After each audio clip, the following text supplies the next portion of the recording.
அந்த கிராமம் ஒரு காட்டின் அருகில் இருந்தது. அங்கே ஒரு ஏழை விவசாயி வாழ்ந்து வந்தான். அவனுக்கு மனைவி மக்கள் யாருமில்லை. ஆனால் அந்த கிராமத்தில் வாழும் ஏழை மக்களுக்கு உணவளித்து வந்தான். அந்த ஆண்டு மழையில்லாத காரணத்தால் நிலமானது தண்ணீர் இல்லாமல் வறண்டு போயிருந்தது.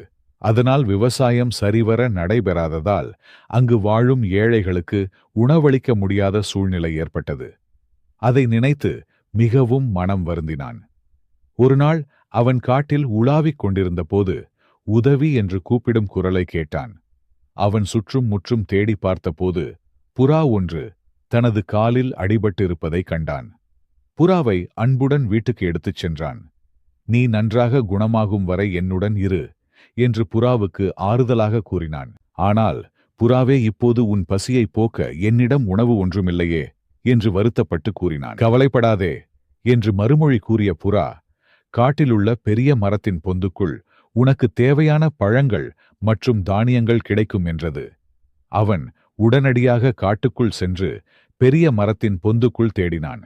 அங்கு பழங்கள் மட்டுமில்லாமல் விலையுயர்ந்த தங்கமும் வைரமும் நிறையவே இருப்பதை பார்த்து வியந்தான். ஆனால் அவனுக்கு விலை உயர்ந்த பொருள்களின் மீது ஆசை வரவில்லை. தனக்கு தேவையான பழங்களை மட்டும் எடுத்துக்கொண்டு வீட்டுக்கு திரும்பினான். புறா அவனுடைய நல்ல குணத்தை பார்த்து ஆச்சரியமடைந்தது. அவன் புறாவிற்கு பழங்களை அளித்தான். சிறிது நாட்களில் புறா குணமடைந்தது. ஒரு நாள் புறா பறந்து சென்று திரும்பி வரும்போது புறாவின் மூக்கில் மோதிரம் ஒன்று இருந்தது. நண்பா, இதை என்னுடைய பரிசாக ஏற்றுக்கொள். நீ விரும்பி கேட்பதை தரும் மாய மோதிரம் இது என்று புறா கூறியது. மாய மோதிரத்தை விரலில் அணிந்து கொண்ட அவன் ஏழை மக்களுக்கு உணவளிக்க தேவையான தானியங்கள் தேவை என்று கூறினான்.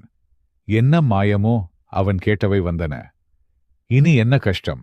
அந்த ஏழை விவசாயி தன் கிராமத்தில் உள்ள மற்ற ஏழை மக்களுக்கும் உணவளித்து மகிழ்ச்சியுடன் வாழ்ந்து வந்தான். மாரல் ஆஃப் த ஸ்டோரி: நாம் மற்றவருக்கு உதவினால் கடவுள் நமக்கு உதவி செய்வார். நம்மிடம் இருப்பதில் சிறிதளவு தானம் செய்து பிறரை வாழ வைத்து நாம் மன நிம்மதியுடன் வாழ்வோம்.